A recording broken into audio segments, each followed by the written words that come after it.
Thank you very much for having this conversation with us.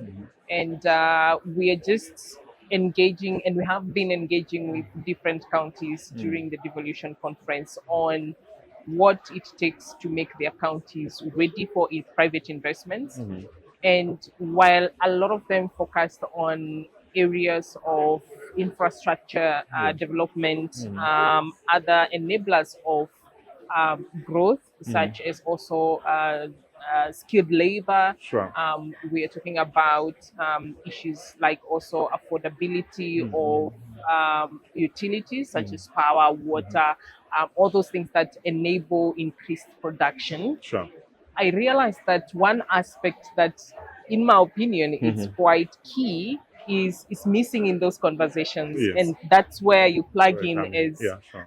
the CEO of KEPRO, so that we also address the issues of waste management as a conversation and as a factor for Sure. counties to be economically competitive. Yeah. Number one, waste is a devolved function. The PROs, the producer responsibility organizations, are in all the 47 counties, and you have been actively engaging on the grounds as well, Sure. with the county governments, with the waste Actors. actors, and with the different players on the ground. Yeah. So our conversation will be focusing on number one, what has been your experience, Okay. and we can start with that as you paint a picture of Okay. waste management at the county level. Okay. Thank you very much, Josephine, for this opportunity and really creating a platform for us to have very deliberate conversations on what is ailing our county governments. And it's interesting that today the Prime Cabinet Secretary, in his speech during the devolution conference, has cited waste management as a topical issue that is more often than not ignored in such forums. So really grateful and commendable to you for being able to create such a platform.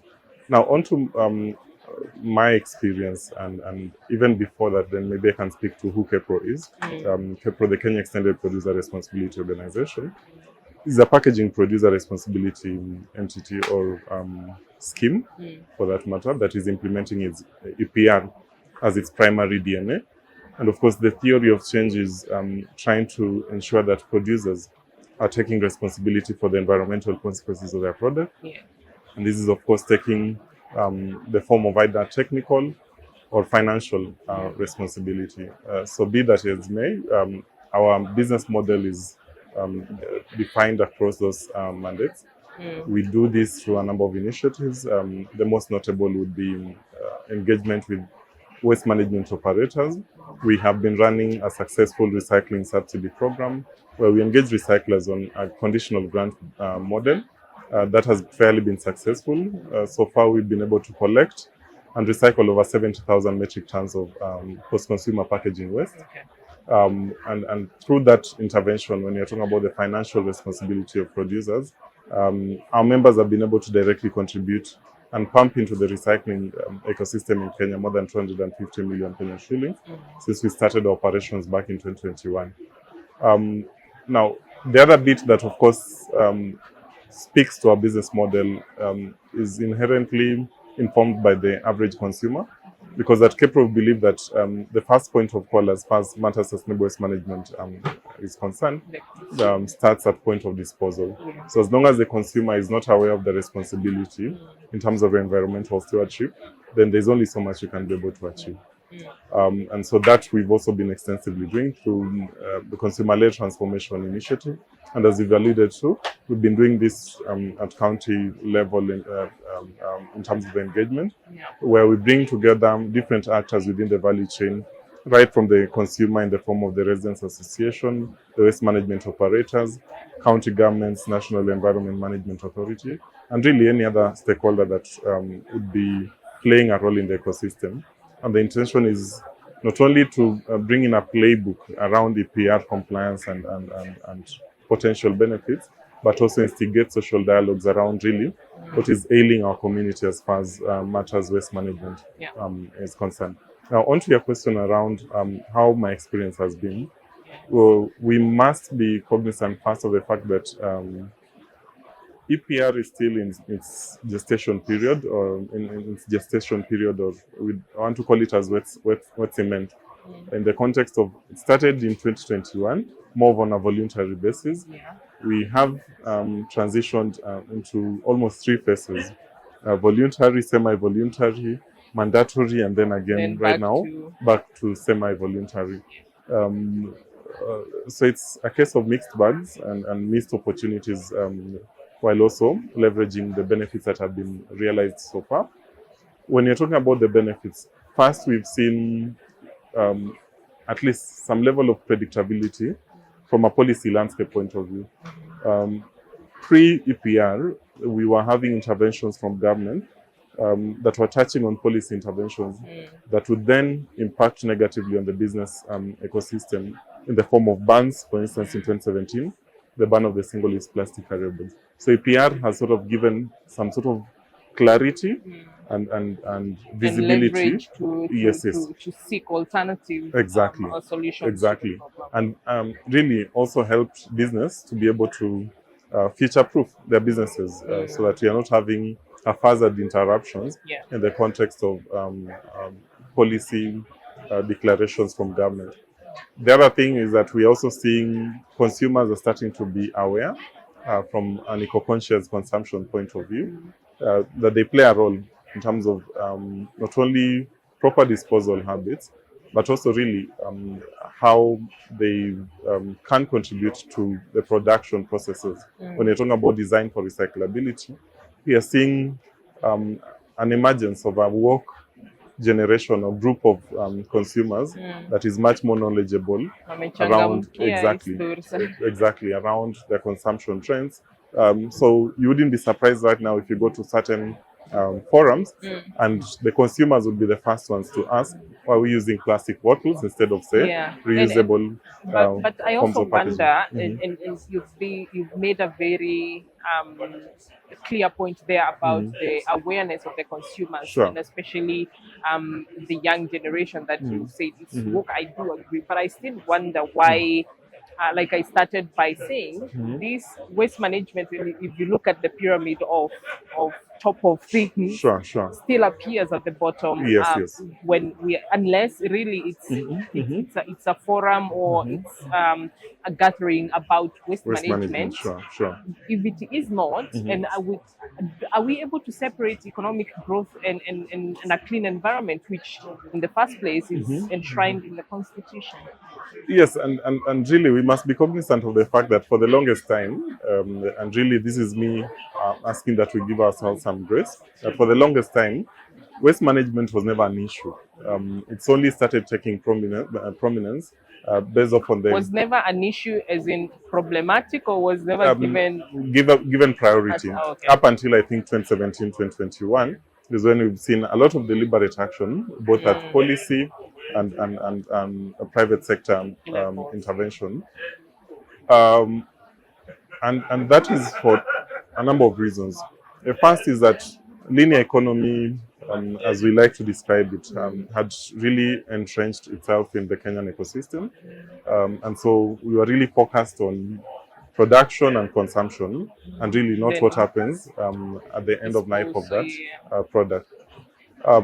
Right now is when we are realizing, and really whether it is trying to be politically correct or adhering to global trends, is when we are realizing that, this waste management is actually both an opportunity and a challenge.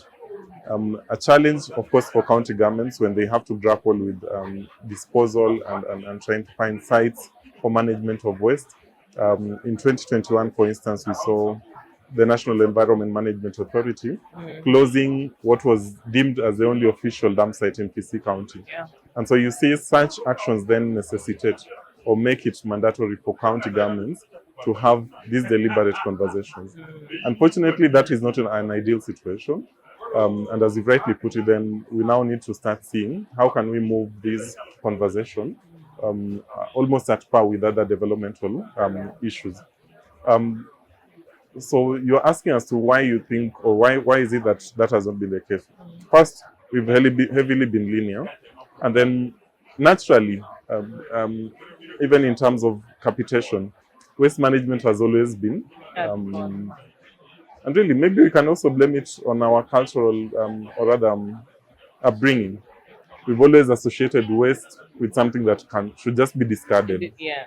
However badly it is discarded, really that is not anyone's business. But right now then we are seeing that is now coming back to bite us. Because if you're looking at Nairobi, for instance, generating more than 4,000 metric tons per day, then you can only dump for so long.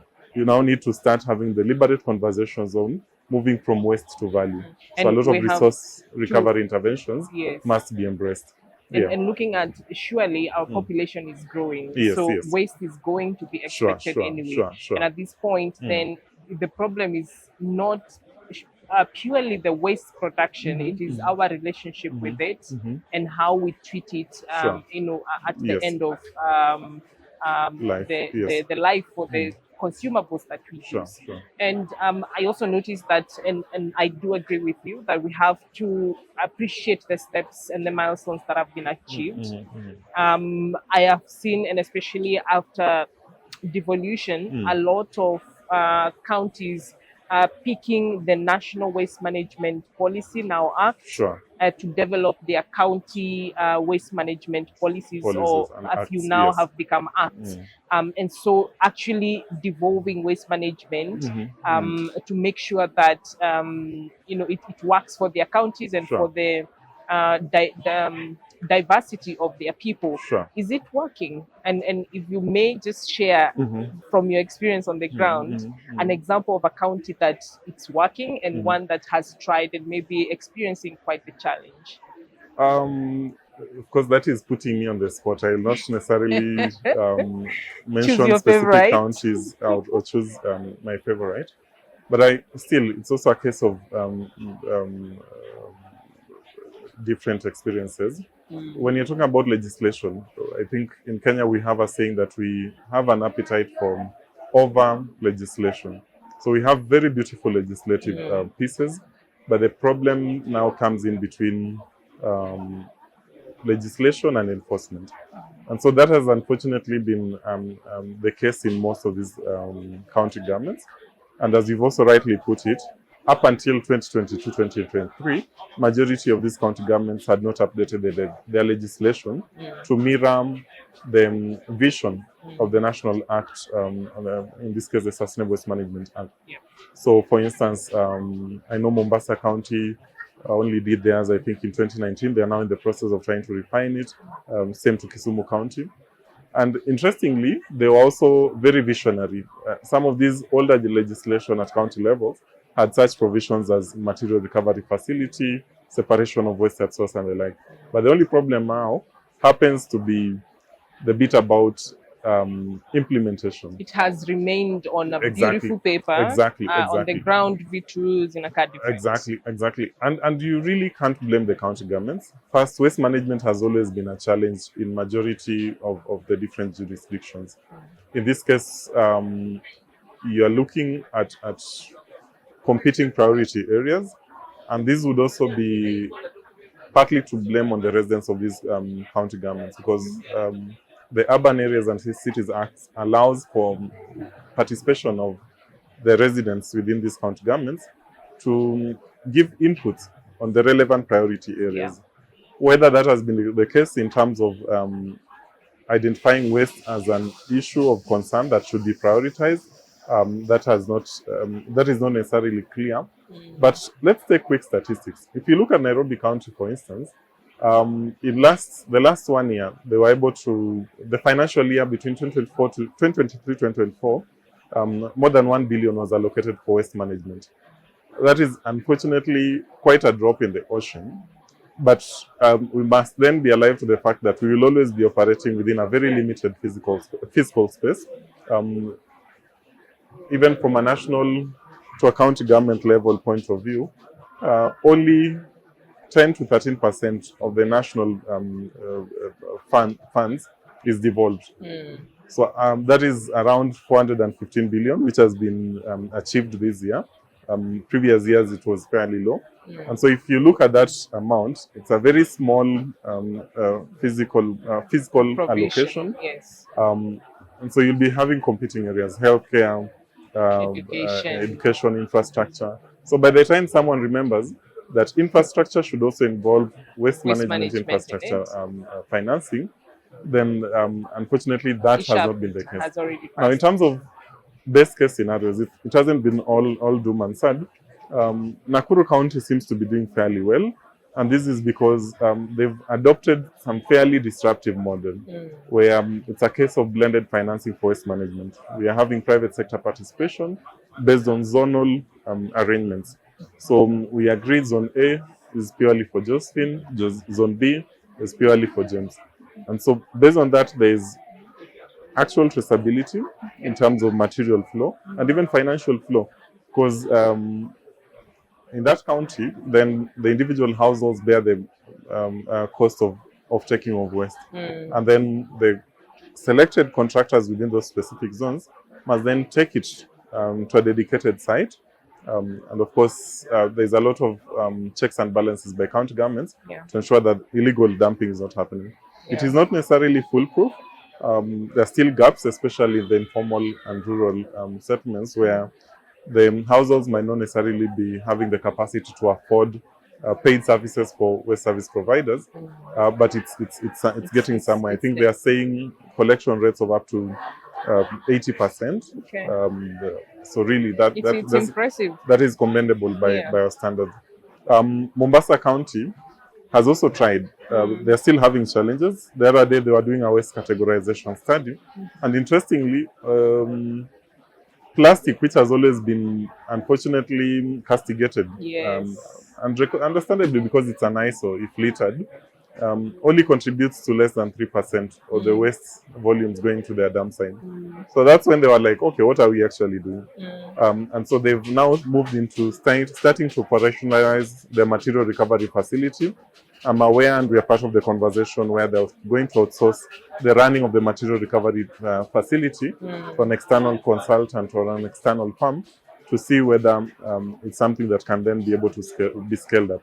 So really, the counties are trying their best, but they have the limitations of the finances. It is also proof that it is working, and it can work, and we just perhaps need to scale political goodwill and more financial investments, both from the county government, national government, but also from the private sector, as you have given the case of Nakuru, where it's a shared revenue model. And for the most basic one, behavior change. Behavior change, mindset change. And then also, when you talk about the private sector investment, for instance, if you could pick one of the counties as an example, the areas that you see are immediate opportunities for investment to make waste management work at the county level, what would that be? Now, before I respond to that, I can try and see whether we have any enabling factors from a policy landscape.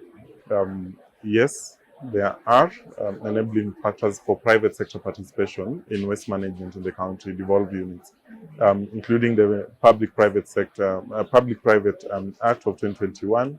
Of course, recognizing that the county government are also allowed to then put in place their own initiatives to be able to manage waste in their jurisdictions. And this, of course, would also take the form of partnering with private sector. The Sustainable Waste Management Act also provides a lot of emphasis on involvement of private sector through extended producer responsibility and the likes. Now, in terms of the opportunities, there are a lot of opportunities. Right now, private sector participation has more often than not been limited to garbage collection. But we are now saying we need to move from that, which is more of a linear economy, to a recycling economy, where the intention and there must be deliberate action on harnessing resources from the waste. So that is an immediate point of entry in terms of investment, where there are different opportunities. So value extraction at material recovery facility point of view still remains low, and despite it being entrenched into law. So from a legal point of view, investments in material recovery facilities are future-proofed. So that is one such opportunity I see.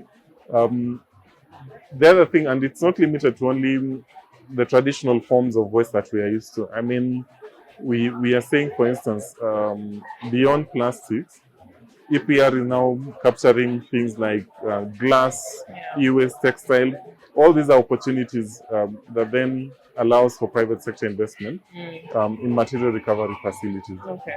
And even as we talk about investment, for instance, in the recycling part, I think also investing in for those that are already in production, Yes. investing in machinery and infrastructure that will allow for the production of more recyclable and reusable products that will then enable the investment at the end to be recycled. Sure. And other area that perhaps I have seen it coming up, which I think it has huge potential. When you mentioned that Mombasa now realizes only 3% is plastic, I think organic waste remains to be the biggest percentage of waste. Up to 90%, yeah. And yet we have counties that are super big and strong in agriculture and struggling with fertilizer and stuff. Yes. And that is an opportunity for investment, for instance, and also through the black soldier flies. Sure. So I think you're very right to say, even as we look at the downstream, we need also to look at the upstream and maximize on the on the opportunities that are already there that we have not really identified before, but they have always existed. And really, if you put it that way, it all boils to the reality that the waste challenge in Kenya only revolves around mindset shift. Because when you're talking about regenerative agriculture or the nature-based solutions around harnessing the value in organic waste, that can only be realized if consumers accept and embrace the practice around separating their waste at source. Because even for those dealing with organic waste and trying to harness value from them, they can only be able to achieve profitability or value in their output based upon the individual actions that you and I take at the point of disposal of the waste.